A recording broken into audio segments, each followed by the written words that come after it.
अच्छा, जो हमारे पास लॉन्ग केस आता है वो मैम ने जो बताया वो ये है कि हमारे पास लॉन्ग केस 3 स्टेशन आते हैं, एक हिस्ट्री, एक एग्जामिनेशन और उसकी डिटेल।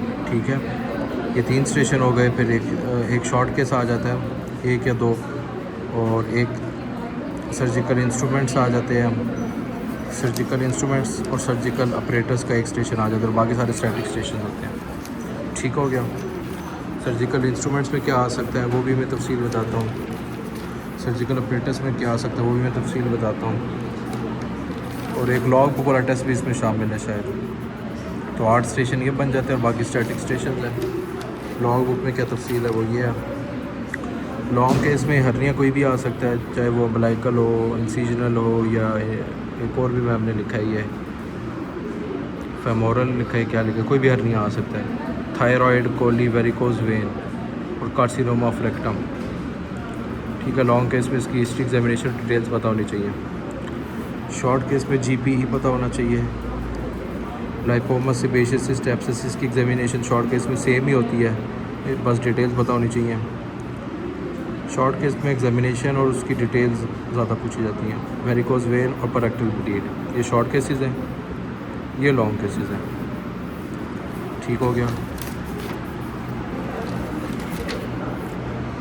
सर्जिकल इंस्ट्रूमेंट्स में एलिस हो सकता है, जिस पे मैम ने कहा है कि ये मैश वर्क को पकड़ने वाला होता है, चीर देता है, ये आगे से इसमें ऐसे ही हाल होता है एलिस फॉर्सेप का। आरटी फॉर्सेप पे कर्व और स्ट्रेट आरटी फॉर्सेप होती है।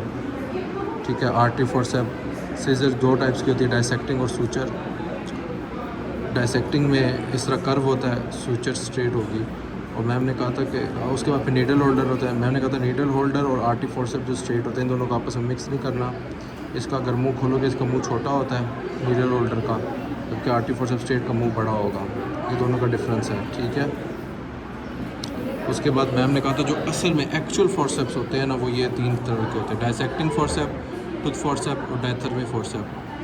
डायसेक्टिंग फॉर्सेप में एंड में इसके जो होते हैं ना एंड्स, वो गोल होते हैं, मतलब के राउंड होते हैं एंड्स। टूथ फॉर्सेप एंड में एक टूथ बना होगा। डायथर्मी में इस तरह जो है ना नुकीले होंगे और दरान में इधर से भी एक लकीर निकली होगी, एंड में नुकीले और दरान में एंड्स इस तरह। तो ये इसके दोनों आइडेंटिफिकेशन पॉइंट्स हैं, ये फॉर्सेप के हो गए। सही है। उसके बाद स्पंज होल्डर होता है और बैक कॉक होता है। बैक कॉक से हम टिश्यूज़, सॉफ्ट टिश्यूज़ पकड़ते हैं, जैसे मैम ने बहुत से नाम लेके बताया तो हमें पता होनी चाहिए वाइवा में। इसके अलावा शॉन्स होता है, शॉन्स लेंस उसको कहते हैं, इस तरह का नुकीला होता है, इस तरह यूज़ होता है। उसको ओपन कोलियोथेरेडेक्टमी में यूज़ करते हैं। ठीक हो गया। और रिट्रैक्टर्स 2 तरह के होते हैं, मॉरिसन और राइट एंगल। जो ऐसे कर्व वाले डिटेक्टर्स होते हैं उनका नाम पता होना चाहिए, और जो इस तरह वाले होते हैं राइट एंगल वाले, उनका नाम बस पता होना चाहिए। सर्जिकल इंस्ट्रूमेंट्स में मेनली ये सारी चीज़ें हैं। सर्जिकल ऑपरेटर्स का अलग स्टेशन आता है, उसमें चेस्ट ट्यूब हो सकती है, आईवी कैनुला हो सकती है, ठीक है, फॉलेज हो सकता है, एनजी ट्यूब हो सकती है, एम्प्यूल गिवन होता है, इन दोनों का ड्रेन बैग होता है, बायोप्सी नीडल होती है। ट्रू कट वाली ही आती है मेनली, एफएनएसी वाली नहीं आती। टी ट्यूब जो बाइल डक्ट में यूज़ होती है वो आ सकती है, उसकी यूजेस पता होनी चाहिए। ईटीटी ट्यूब, उसकी यूजेस पता होनी चाहिए। एल्पिनो needle, sutures, prolene, vicryl silk होता है, प्रोलीन ब्लू होगा, विक्राइल पर्पल होगा, सिल्क ग्रीन होगा, और यूजेस। ये सारे सर्जिकल ऑपरेटर्स का जो है ना हमारे पास स्टेशन आता है। अब लॉग बुक का स्टेशन होता है।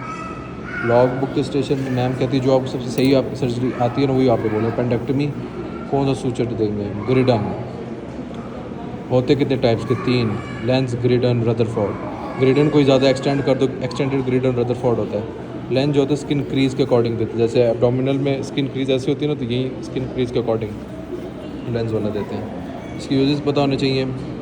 फेशिया, कोई भी स्किन कहीं भी हम काटेंगे ना, अपेंडेक्टमी में भी नहीं, कहीं भी हम काटेंगे किसी भी जगह पे भी, इंक्लूडिंग अपेंडेक्टमी।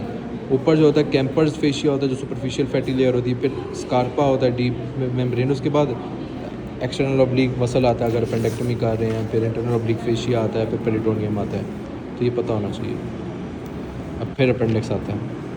अपेंडिक्स में क्या, हमें कैसे पता लगेगा अपेंडिक्स है? टीनिया कोलाई जो पैटर्न होते हैं मस्कुलर, 3 मस्कुलर पैटर्न को फॉलो करेंगे बेस ऑफ अपेंडिक्स तक, तो वो जहाँ ख़त्म होगी वो अपेंडिक्स वाली जगह होगी। ठीक है, अपेंडिकुलर और उसकी सप्लाई पता होनी चाहिए। अपेंडिकुलर आर्टरी अपेंडिक्स को सप्लाई करती है, पीछे से वो इलियोकोलिक आर्टरी से आ रही होती है और उससे पीछे सुपीरियर मेसेंटरी वेन से आ रही होती है। इसके अलावा सीटी स्कैन गोल्ड स्टैंडर्ड है। सीबीसी, यूरिनरी अल्ट्रासाउंड हम कर सकते हैं। इन्वेस्टिगेशन में मेंटल स्कोर हमें पता होनी चाहिए, कॉम्प्लिकेशंस पता होनी चाहिए। ये अपेंडेक्टमी का लॉग बुक पुलिस स्टेशन में जब प्रोसीजर पहुँचते हैं तो ये सारी चीज़ें आपको पता होनी चाहिए।